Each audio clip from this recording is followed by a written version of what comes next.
Volviendo al tema de la clase de hoy, vamos a estar tocando los temas, bueno, en específico la versión de riesgo relativo y la versión de riesgo absoluto, en la cual la diferencia va a ser en que la versión de riesgo relativo va a depender del nivel de ingresos que vaya a tener este individuo que vayamos a analizar a partir de sus funciones de utilidad.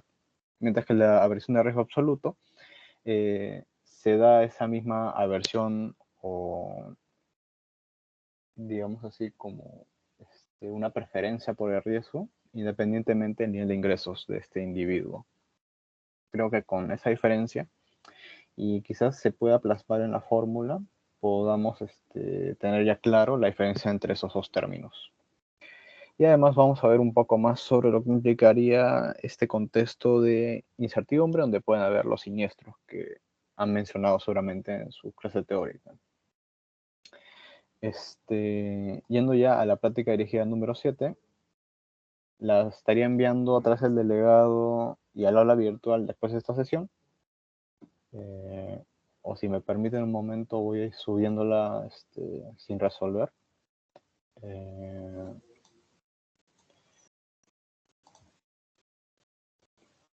Creo que...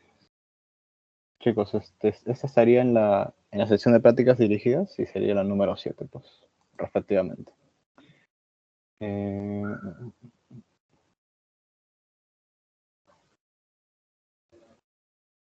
Si me dan un momento.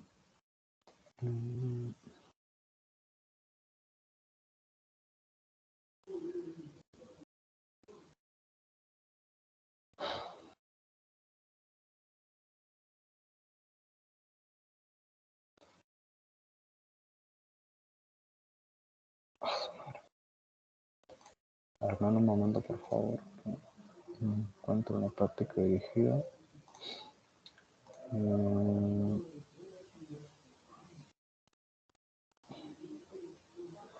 Ahí está.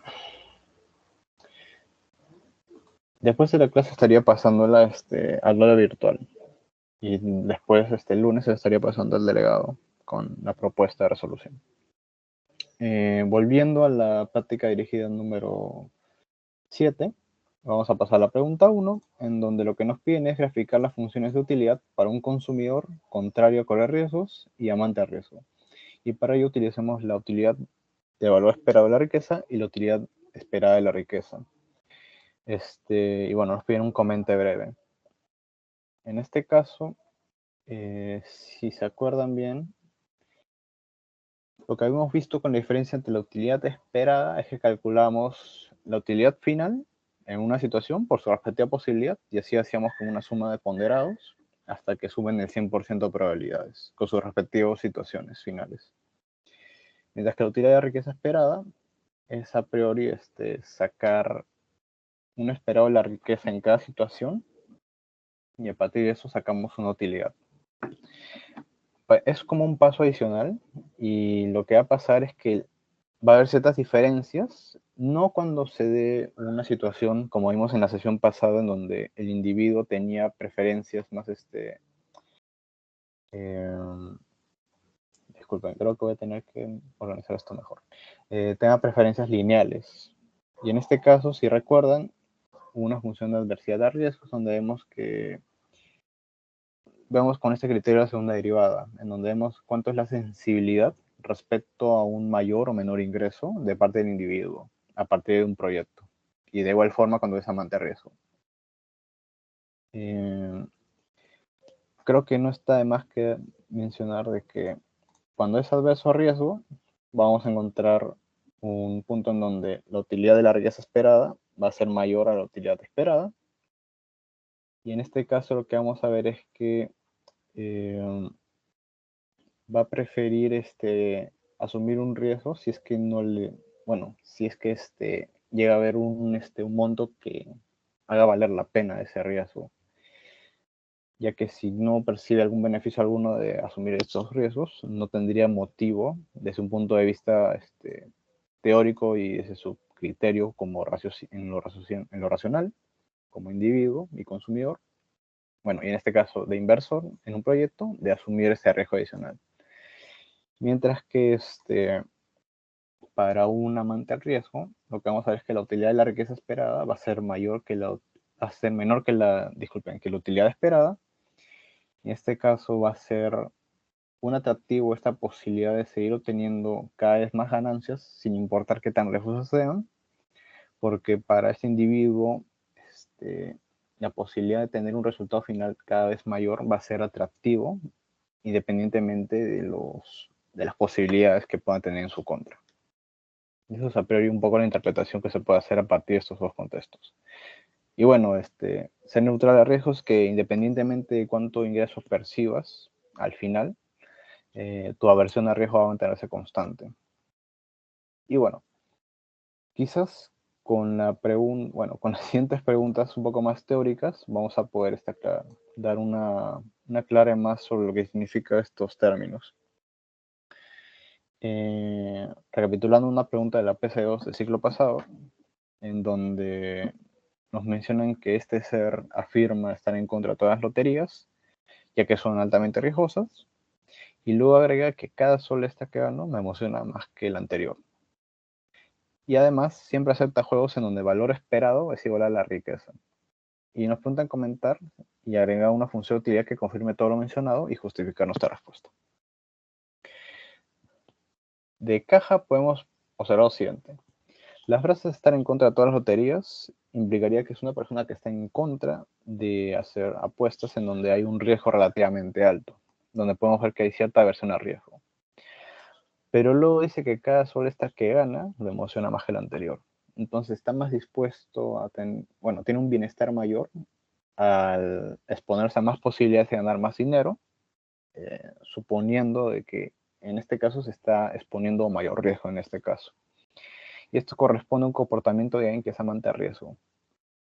Y luego acepta juegos donde el valor esperado de la riqueza, que es implícito, pero es igual a la riqueza, en donde las decisiones se toman con la utilidad esperada. En este caso, no con el valor esperado de la riqueza. Si se acuerdan, cada vez que hacemos un análisis respecto a las preferencias de un consumidor, teniendo en cuenta la incertidumbre en donde está expuesto en un riesgo, siempre buscamos analizarlo en términos de utilidad, no necesariamente en términos de la riqueza esperada en este caso, o la riqueza final dependiendo de las situaciones con sus respectivas probabilidades. No es así. Siempre analizamos desde la utilidad esperada o la utilidad de la riqueza esperada en esos casos. Y en este caso, digamos que no va a ser posible encontrar una función que cumpla con todas estas condiciones en donde pueda demostrar que es adverso, amante a riesgo, y en donde, el tercer enunciado de por sí es un poco erróneo porque necesitamos tomar las decisiones con la utilidad esperada. Y entonces, digamos de que el criterio de utilizar la riqueza esperada no es del todo acertado. Quizás desde un punto de vista matemático pueda ser factible, pero dejémoslo en incierto, porque puede ser que la función de utilidad tal vez no sea correspondiente a una que dependa de forma lineal a la riqueza que uno tenga. Y en ese caso, dependería también la función de utilidad que se tenga. Y entonces, podemos decir que no podría existir una función de utilidad que pueda confirmar lo mencionado. Es decir, la primera es una condición, son contradictorias, mientras que la tercera es incierta, ya que vas a depender mucho de tu función de utilidad. Y en este caso, no es posible agregar esta función de utilidad. Quienes lo hayan intentado posiblemente se les haya considerado el procedimiento o un intento. Y justificar la respuesta, bueno, a priori hemos justificado de acuerdo al análisis de los enunciados que nos dan respecto a este individuo. Y al final no llegamos a una respuesta en concreto. En este caso sería responder esto último, haciendo mención y alusión a lo que hemos analizado respecto a los enunciados. Volviendo a la pregunta 2, y antes de pasar a esto, voy a ver si es que alguien tiene dudas. No, ya. Están bien. En este caso nos hablan sobre una pregunta que era bastante parecida a una tarea académica, si no me equivoco, Pero en este caso lo que estamos haciendo aquí es el análisis de dos agentes con las respectivas aversiones a riesgo absoluta y relativa. En la pregunta A nos preguntan si utilizando la medida de aversión a riesgo según Pratt de 1960 y responda si la aversión de la gente que la gente tiene a riesgo incrementa o disminuye con la riqueza y consideremos la siguiente función de utilidad, que es una utilidad dependiendo de la riqueza, que es igual a menos E elevado a la alfa por W. Y luego, bueno, y antes de pasar a esto, vamos a plantear lo siguiente. La función de aversión a riesgo absoluta va a ser igual a menos por el cociente de la segunda derivada de la función de utilidad entre la primera derivada de la función de utilidad. En este caso, como mencioné antes, esta versión va a medir la sensibilidad a la pérdida de riqueza que tiene un individuo respecto a cada unidad de riqueza que pueda ganar o perder. Y en este caso, pueden darse tres situaciones en donde la aversión al riesgo puede ser o decreciente, bueno, es decir, una vez tengamos nuestra respectiva función de utilidad, hacemos sus respectivas derivadas y calculamos el cociente, y una vez a partir de eso vamos a poder hallar una función en términos de la riqueza y vamos a poder analizar respecto a un resultado final, después de un proyecto, por ejemplo, en donde a partir de este resultado vamos a poder verificar lo siguiente. Si es que hay una versión absoluta decreciente, va a ser menos adverso al riesgo cuando tenga una mayor riqueza. Cuando tenga una aversión constante absoluta al riesgo, digamos que no va a haber una variación a la aversión al riesgo independientemente de cuánto ingreso tenga. Y cuando tenga una aversión absoluta creciente, es que va a volverse cada vez más adverso a invertir su riqueza en un determinado proyecto. Y bueno, aquí está un poco la definición, pero a priori son esas tres posibilidades. Y a partir de esas tres posibilidades podemos interpretar un poco el comportamiento de este consumidor, siendo necesario como insumo, eso sí, un nivel de riqueza y también bueno, podemos igual suponer que la riqueza siempre va a ser positiva, si es que consideramos la riqueza inicial, y ya si es que te pidiesen un caso en particular, seguramente te darían valores con las probabilidades y resultados, y a partir de eso podrías calcular los diferentes escenarios, y a partir de ese resultado final podemos calcular el grado de aversión para ese nivel de riqueza. Pero eso lo veremos un poco más adelante. En este caso, vamos a pasar a analizar la función de utilidad menos E a la menos alfa por W, en donde vamos a tener que utilizar la conocida regla de la cadena, en donde va a ser menos A por W, disculpe, menos alfa por W, y una vez hecho eso, vamos a simplificar un poco los pasos, donde la primera derivada sería sería la misma función por menos A por W, disculpe, por menos la derivada de esta función que está en el exponente, que es menos A por W. Entonces se volvería positivo y el W se eliminaría. Y quedaría alfa por epsilon, o E, como quieran decirle, elevado a la menos alfa por W. Y volvemos a hacer la regla de la cadena, en donde volvemos a multiplicarlo por la derivada de lo que hay en el exponente, ya que alfa sigue siendo una constante. Y nos quedaría que la segunda derivada sería menos alfa al cuadrado por epsilon elevado a la menos alfa por W. Y a priori aquí tenemos ya los insumos suficientes para poder calcular la aversión a riesgo absoluto de este individuo. Y en este caso, si se dan cuenta, hay un factor común que sería alfa por, disculpen, alfa por epsilon elevado a la menos alfa por W. Esos dos se eliminan con el otro término del numerador. Y lo que nos quedaría sería, en este caso, menos alfa, y como saben, todo lo tenemos que multiplicar por menos 1, porque aquí hay disculpen, creo que lo puedo hacer más delgado, ya.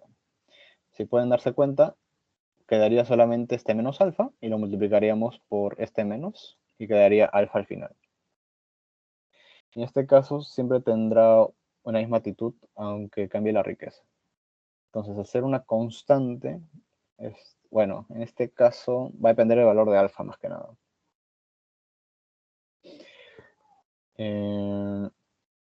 A ver, no, vaya.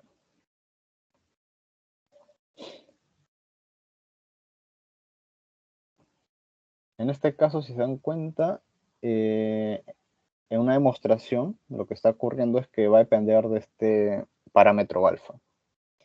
Entonces va a ser una constante que no va a cambiar independientemente de la riqueza. No quiere decir que necesariamente haya que cambiar cada vez para más o menos, pero sí lo podríamos verlo desde un punto de vista de que es una constante.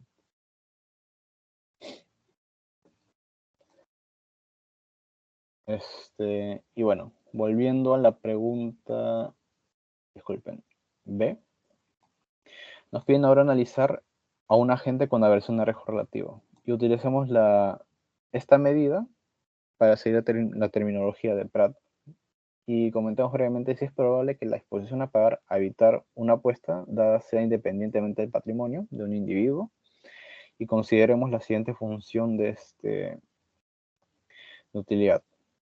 Bueno, para la pregunta anterior, en este caso se mantiene constante esa versión.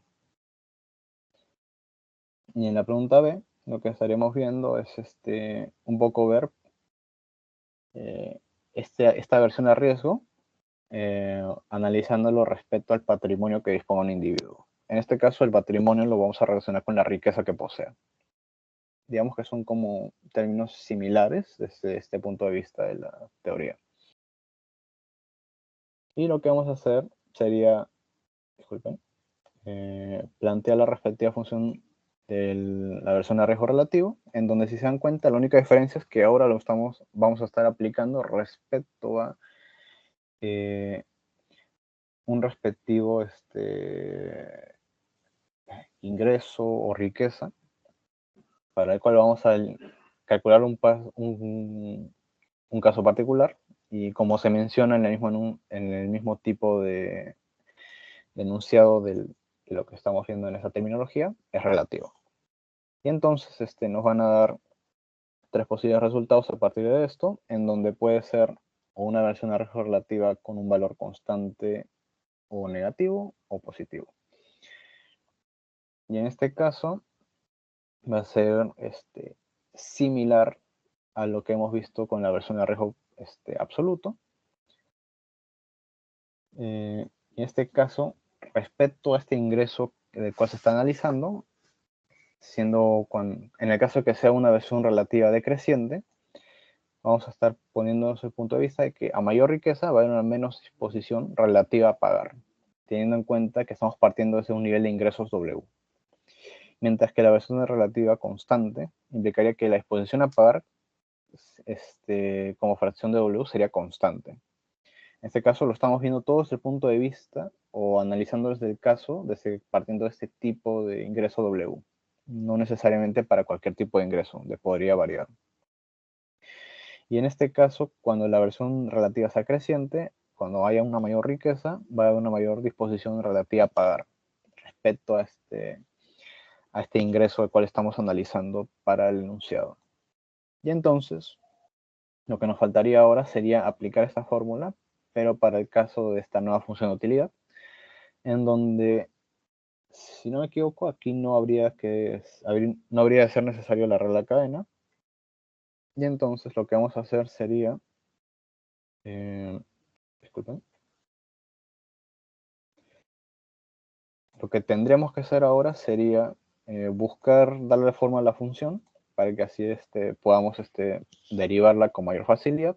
En este caso vamos a separar el -1 del W en esta fracción y podremos hacer una derivada de todo esto respecto a los ingresos.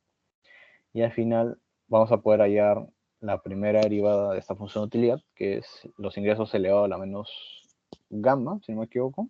Y luego la segunda derivada, que sería menos gamma por los ingresos elevado a la menos gamma menos 1, porque si recuerdan, cada vez que derivamos, lo vamos restando 1 al exponente, y así seguiríamos trabajando las derivadas como conocemos siempre.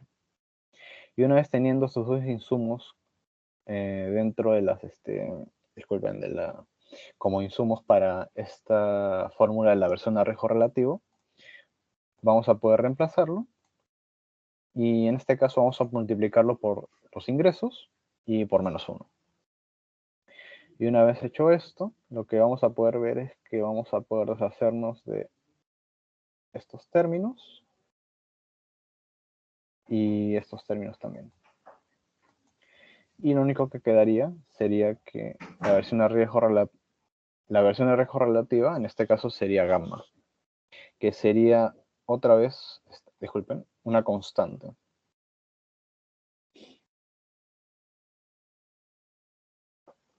Ahora, un poco la síntesis que nos dicen de que en el caso de... Un poco raro es esto. No sé por qué lo dicen Raúl, pero bueno. Digamos que en este caso, si considera que es relativamente cara, va a tener cierta aversión a riesgo, independientemente de cuánto vaya a ganar, ya que en este caso va a tener una aversión a riesgo constante. Es decir, independientemente si fuese a ganar 1000 o 1.000.000 de soles, sus preferencias por participar en este proyecto, digamos entre comillas, no va a variar. Y en este caso es básicamente el análisis que se podría dar cuando se haya que tiene una aversión a riesgo constante. Y de igual forma, como vimos para ambas funciones que acaban en una constante, va a mantenerse en el primer caso, independientemente del nivel de ingresos, y en el segundo caso de la aversión de riesgo relativo, va a ser constante para el caso particular de este nivel de ingresos W, que en este caso no hemos definido como un número de momento, pero lo tenemos entendido de forma implícita. Y ahora, ya. Otra pregunta de Capybaras de la PC2, en donde ahora nos dicen que el Capybara opina que su felicidad, bueno, disculpen, antes de esto, creo que nadie tiene dudas.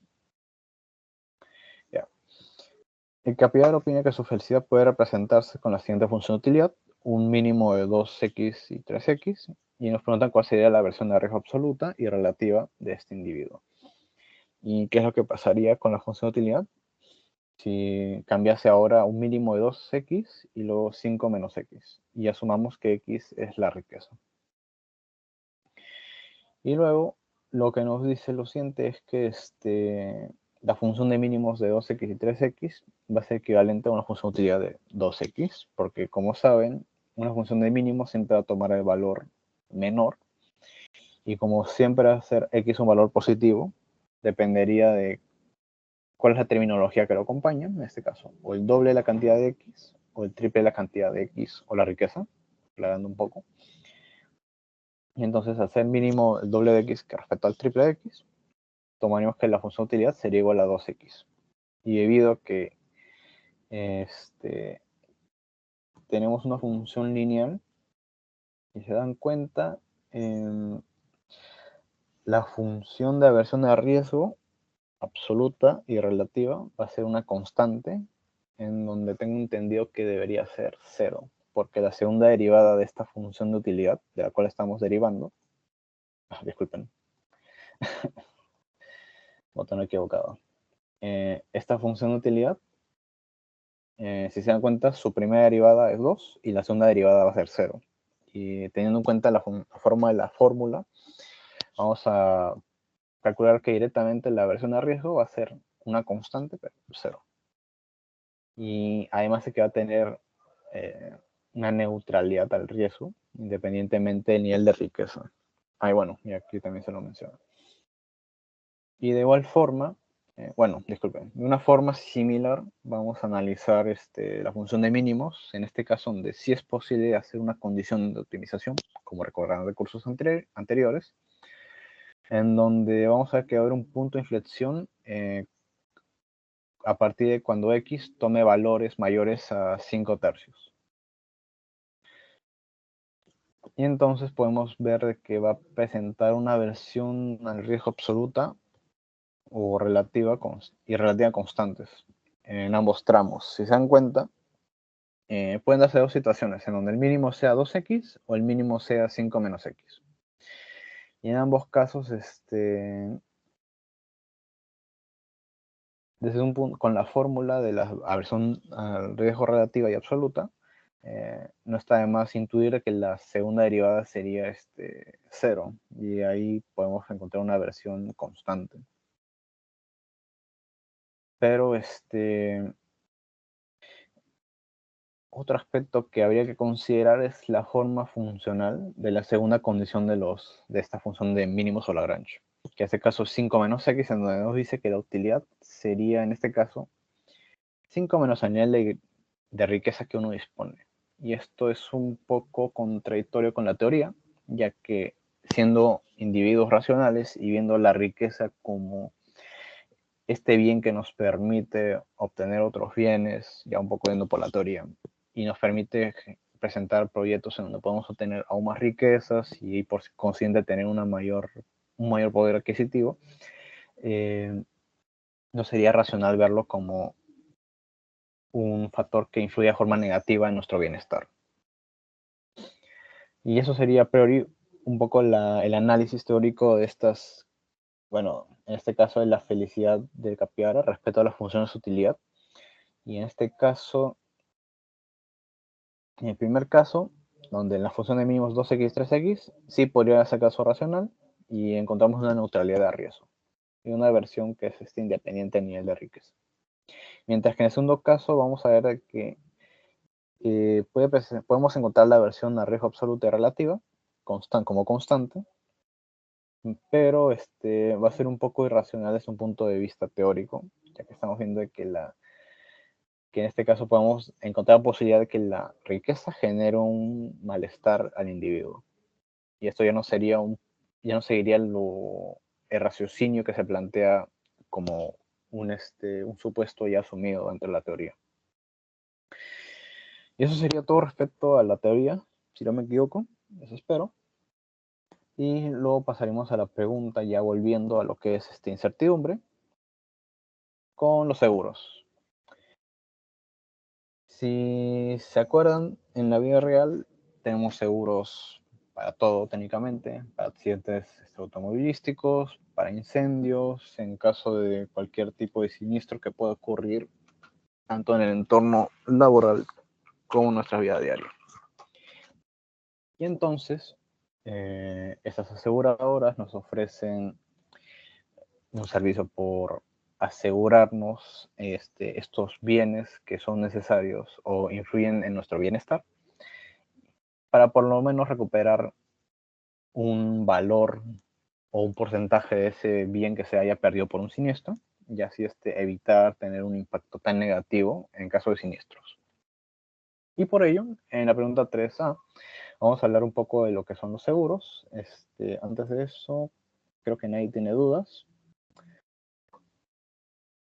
Y entonces lo que nos dicen es que este empresario con preferencias modeladas respecto a su riqueza y definidas con una función donde tenemos 1 menos epsilon elevado a la menos 0.0001 por el nivel de riqueza, y que dispone de una riqueza inicial de 40.000 unidades monetarias y enfrenta una posible pérdida de 15.000 unidades monetarias con probabilidad de 0.4, en donde aquí entendemos de que en caso de darse un siniestro que tiene una posibilidad de ocurrir un 40%, podría perder 15.000 unidades monetarias de esos 40.000. No es que vaya a acabar con menos 15.000.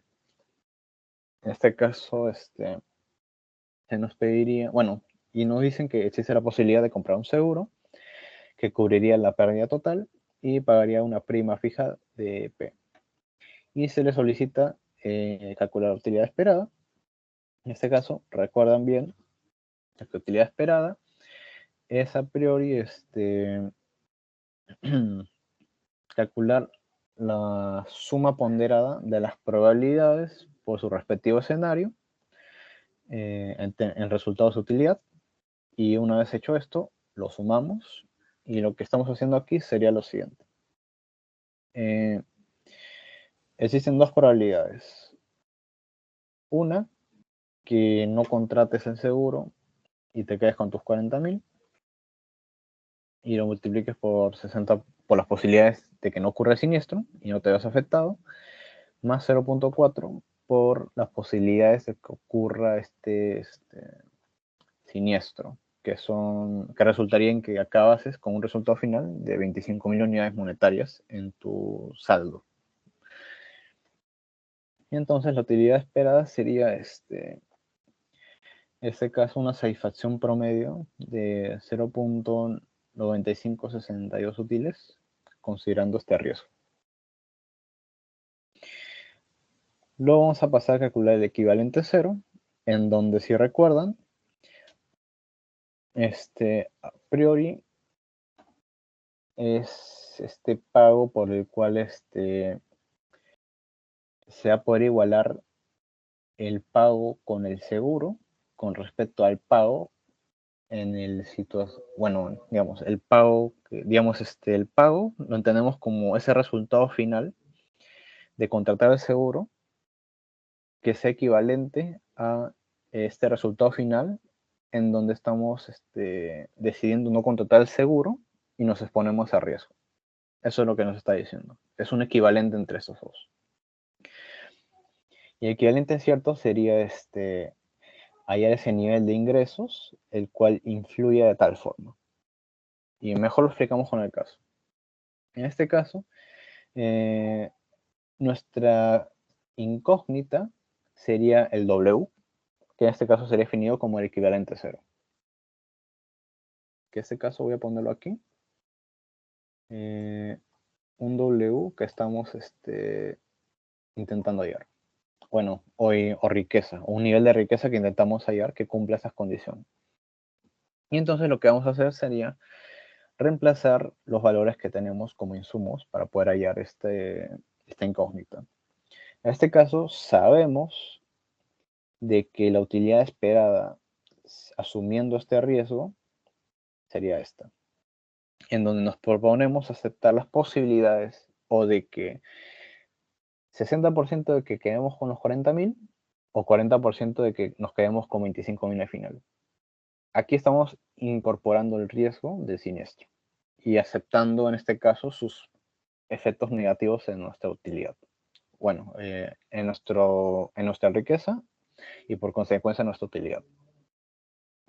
Entonces, una vez reemplazando esos datos y reemplazando ese equivalente a cero dentro de la función de utilidad, vamos a poder encontrar una ecuación en donde lo que vamos a hacer es despejar el equivalente cero como esa incógnita a calcular. Y en este caso, una forma de deshacernos de este epsilon sería aplicando un logaritmo natural a ambos lados. Y una vez eso, podemos encontrar epsilon ya no como un exponente, sino como una incógnita multiplicando a otros parámetros. Y una vez hecho esto, vamos a poder despejarlo. Y en este caso, encontramos que el equivalente cero o el ingreso que hace posible de que seamos indiferentes de asumir el riesgo con respecto a que nos sea indiferente o la situación de mantener el riesgo como posibilidad de que nos afecte o recibir el pago del seguro, se aplicaría para un nivel de ingresos de 30.277, disculpen, 275.87 unidades monetarias. Bueno, aquí quitando decimales.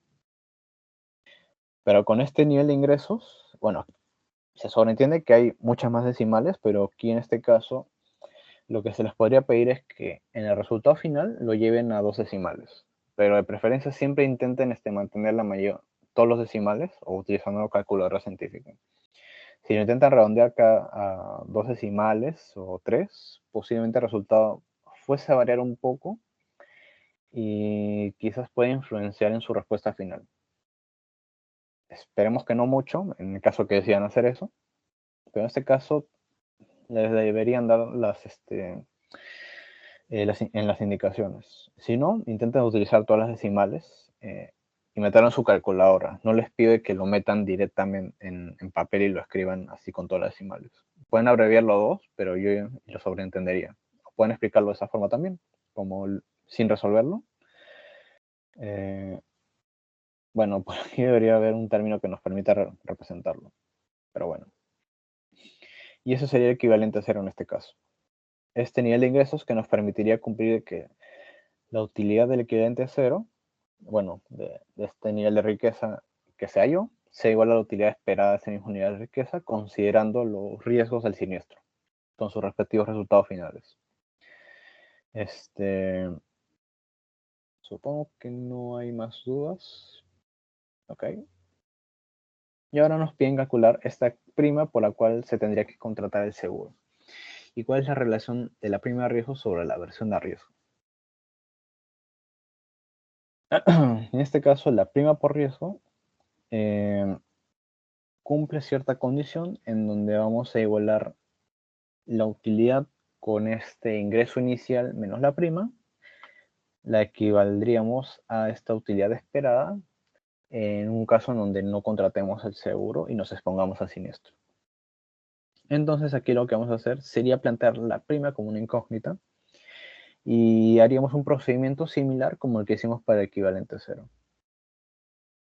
En este caso, un poco abreviando el procedimiento, pero se sobreentiende, en este caso sería despejar esta P que corresponde a la prima de riesgo en un lado para que una vez así podamos plantearlo como aquella incógnita que vamos a resolver y encontrar su respectivo valor. Una vez haciendo un respectivo despeje con funciones con logaritmo natural, ya que estamos con una función de epsilon, vamos a poder plantear lo siguiente, en donde este logaritmo natural de todo ese término entre menos 0.001 va a ser igual a 40.000 menos la prima. Aquí despejamos. Y entonces encontramos que la prima de riesgo sería de 8.724.12 aproximadamente. Y entonces, en este caso, la prima del seguro es el precio que estaríamos pagando nosotros como asegurados para transferir este riesgo y así de alguna forma evitar estos daños que puedan generarnos, estos siniestros hipotéticos que puedan generarse, no de forma segura, pero que sí podrían generarse a la hora de hacer un proyecto. Entonces, tenemos la prima de riesgo de seguro y ahora podríamos calcular la prima de riesgo teórica, en donde vamos a hacer el valor esperado de la riqueza menos el equivalente cero, en donde la diferencia de estos dos correspondería al valor de la prima de riesgo teórica. Y una vez hecho eso, ya podríamos tener una prima de riesgo teórica que es el valor de 2.724 unidades monetarios. En este caso,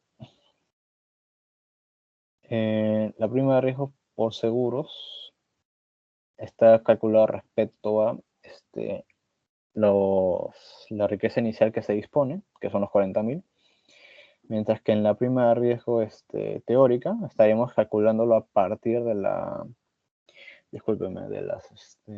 de la riqueza esperada, menos el equivalente cero, que son dos términos que hemos hallado. Bueno, la riqueza esperada lo podemos calcular con los resultados finales, mientras que el equivalente cero lo hemos calculado a partir de este planteamiento del equivalente cero como ese ingreso de incógnita, que correspondería a un escenario en donde tendríamos una misma utilidad final a que si no contratáramos el seguro.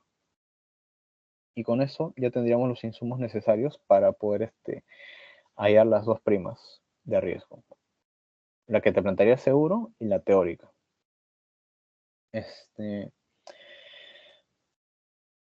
De momento creo que no hay dudas, chicos, pero espero que esté quedando todo claro. Y ahora nos plantean lo siguiente. Abel está evaluando su ingreso al mercado de apoyo estudiantil en una universidad de información asimétrica, en donde sabe lo siguiente. La, la población está compuesta por dos tipos de individuos de diferente perfil de riesgo. Chicos, una consulta. ¿Ustedes ya han visto perfiles de bajo y alto riesgo antes de seguir con la sesión? Eh, o si los mencionaron en teoría siquiera.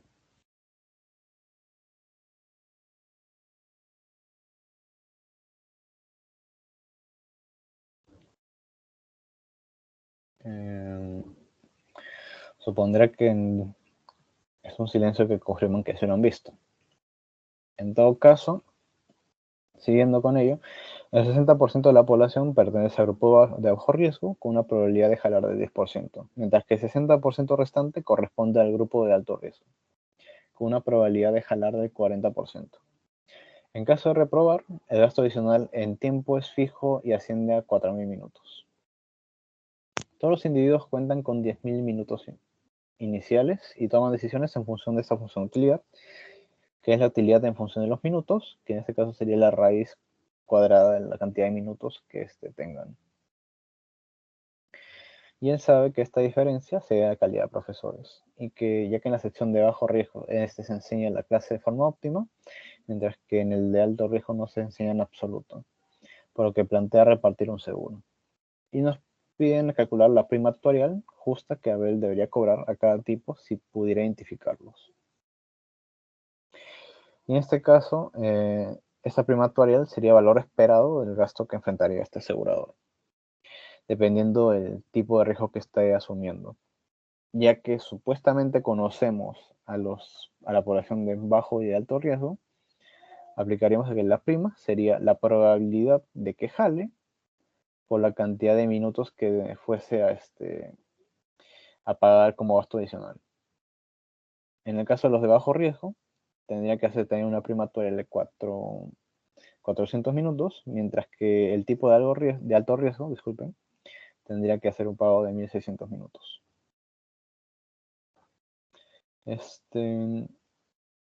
este caso, si se ofreciera, bueno, creo que no hay mucho por qué calcular aquí, chicos. Ya. Ahora nos dicen que se ofrece una cobertura total a esa prima, en donde cuál sería utilidad esperada con seguro y utilidad esperada sin seguro para cada tipo. Y cada uno aceptaría voluntariamente el seguro, eso es lo que nos está diciendo. Y en este caso,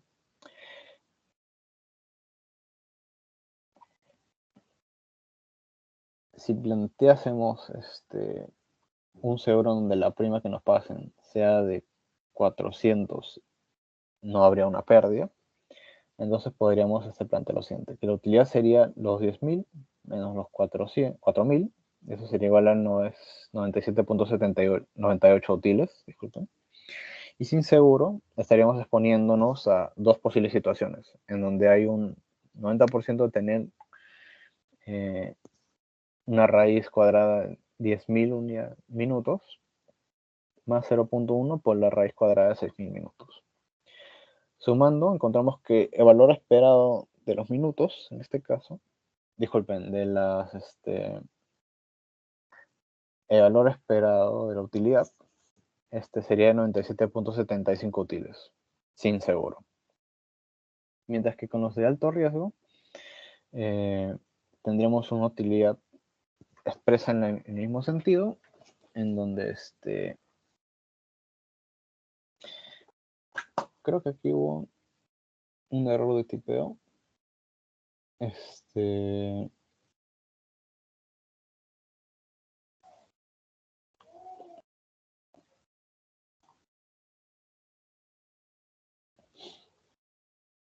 Y en este caso, nos plantearíamos lo siguiente, disculpen, era 10.000 menos 400 y 10.000 menos 1.600 por la prima que se estaría pagando para eliminar ese riesgo de que jalen. Y en este caso podemos ver que los resultados finales, en donde aplicamos el valor esperado de la utilidad y la utilidad cuando se paga el seguro, que cuando se paga el seguro habría una mayor utilidad como resultado final, mientras que la utilidad esperada sin contratar el seguro sería menor. Entonces, para ambos casos, Abel decidiría aceptar el seguro porque en ambos casos le genera utilidad, ya que cubre hasta cierto punto este perjuicio que genera el riesgo que se han jalado los alumnos a través del pago de estos minutos.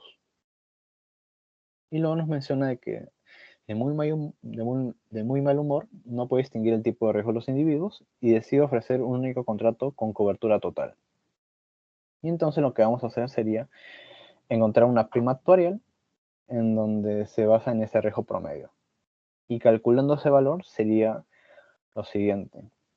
En este caso, vamos a multiplicar respecto a los porcentajes totales de la población, en este caso 60% que corresponde al de bajo riesgo, por la prima que se pagaría por los de bajo riesgo, más el 40%, disculpen, más el 40% de los alumnos que son de alto riesgo por su respectiva prima de seguro. En este caso, siendo un promedio ponderado, encontraríamos que el valor de esa prima sería 880 minutos. Y ahora vamos a analizarlo por grupo y luego por y luego con los de alto riesgo. Si nos damos cuenta, con esta prima promedio aplicada para todos, tanto de bajo y alto riesgo, la utilidad final sería con seguro, sería 95.52 útiles, mientras que en un caso donde deciden asumir el riesgo, sigue manteniéndose con 97.75 útiles. Como vemos, los individuos de bajo riesgo elegirían no pagar el seguro. O bueno, no se elegiría, en el caso de los individuos de bajo riesgo, aceptarse ese seguro porque no resulta beneficioso en términos de utilidad. Pero, bueno, solamente nos sirve para individuos de bajo riesgo. Pero para los individuos de alto riesgo, lo que está pasando es que vamos a comparar este caso. Sería, a ver, la utilidad de los 10.000. ¿Se imaginan que podía haber escrito todo esto? A ver, no. De los 10.000, disculpen la letra, menos los 880. Y esto al ojo, va a ser mayor en términos de utilidad respecto a la situación inicial. Y además va a ser mayor que respecto a la situación en donde se decida no comprar el seguro. Y en este caso, si nos hubiesen pedido como pregunta analizar si los individuos de alto riesgo aceptarían dicho contrato, ellos lo harían. Porque en este caso es una situación más ventajosa en términos de utilidad, ya que dedican menos minutos debido a que el seguro nos pide en promedio menos, ya que está ponderándolo con el bajo riesgo de los otros individuos. Y eso sería un poco el análisis que se podría hacer para este tipo de casos. Más bien, chicos, ¿hay alguna duda antes de dar finiquitado a esta clase? No. Ok.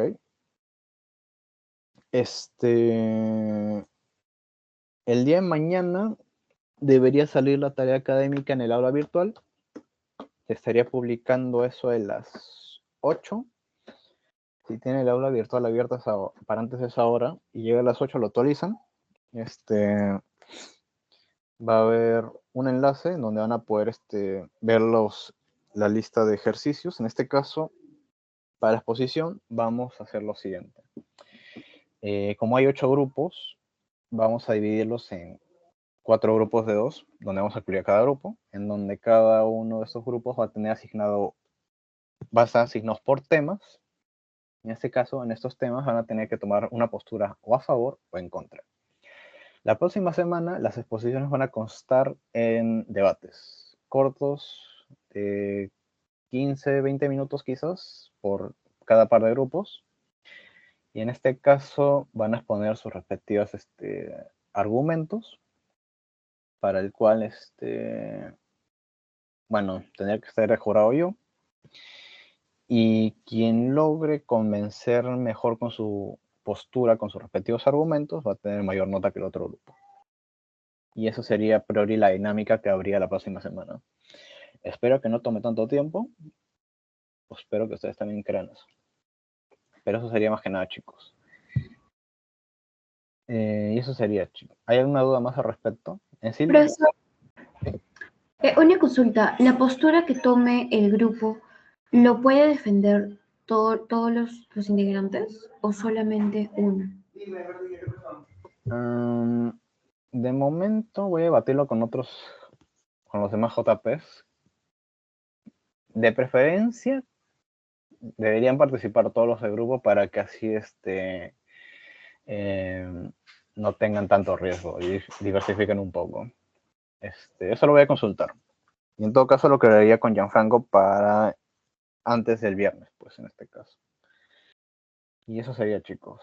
Igual van a haber unos ejercicios también, pero a priori la mayor nota va a corresponder respecto al ensayo, porque respecto al ensayo van a dar sus argumentos con los cuales van a defenderse en la exposición. Y eso sería más que nada. En este caso, las notas van a depender no solamente de qué grupo gane y qué pierdan en un debate, sino de qué tan buenos son sus argumentos. Porque no tiene sentido que ganes dando 2 o 3 argumentos simples, donde demostrarías que no has demostrado esta investigación para responder o hacer tu ensayo. En este caso también voy a considerar la calidad de los argumentos. Pero eso sí, el grupo que pierda el debate no va a poder tener más nota de exposición que el grupo que ha ganado el debate, independientemente de los argumentos que sean buenos o no. Eso sería, chicos. ¿Hay alguna duda? Más bien, eso aplica para mi sección. Jennifer, creo que con Andrés va a ser similar, pero él tendría que haberlo aclarado. O te debería aparecer en la consigna de la tarea académica el día de mañana, de igual forma que mis alumnos. Chicos, ¿alguna otra duda? Profesor, el tema que usted nos va a dar, pero va a ser en relación a la tarea académica, ¿no? O sea, en relación a lo que hemos desarrollado. Claro, tengo entendido de que sería los temas van a estar dados para cada grupo, es decir, ustedes tienen su orden de grupos, creo que está en el Excel, y para cada grupo, para cada par de grupos hay un tema, y cada grupo va a tener asignado a ser o a favor o en contra, no es que puedan elegir ustedes. La fecha límite tengo entendido que era el domingo por la noche. Voy a conversarlo a ver si es que es posible ampliarlo un poco más, quizás un día más o medio día más, porque quizás les sea pesado como la otra vez. En este caso, chicos, les pediría que no olviden hacer sus referencias, porque voy a considerar todo en la producción de este ensayo. Y ahora sí voy a corregir un poco más crítico y objetivo.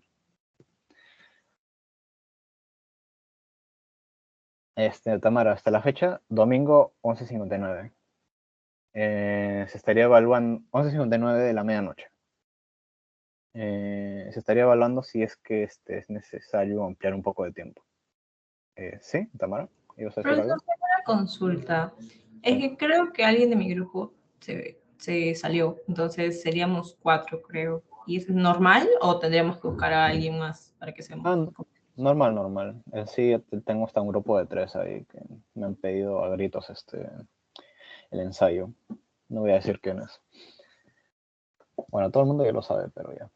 Eso sería. No hay problema con que se salgan algunos miembros del grupo, pero quienes se queden solos y no se metan en otro grupo, técnicamente tendrían que avisarme con tiempo para ver qué hago con su caso.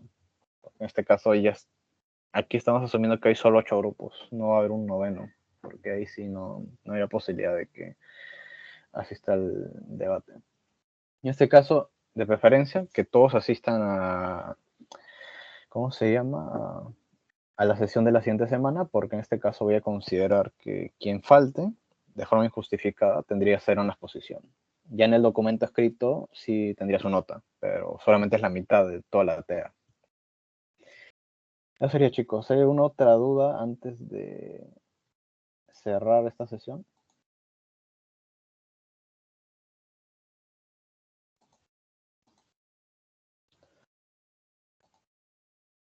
Profesor, ¿va a aperturar la tarea académica el día sábado? Sí, el día sábado en la mañana. Deberías... Voy a ponerlo como una carpeta o quizás un anuncio para que así puedan verla, si es que se puede. Profesor, eso es de sábado, ¿no? Sí, es este sábado mañana. Eso sería. Ah, bueno, igual.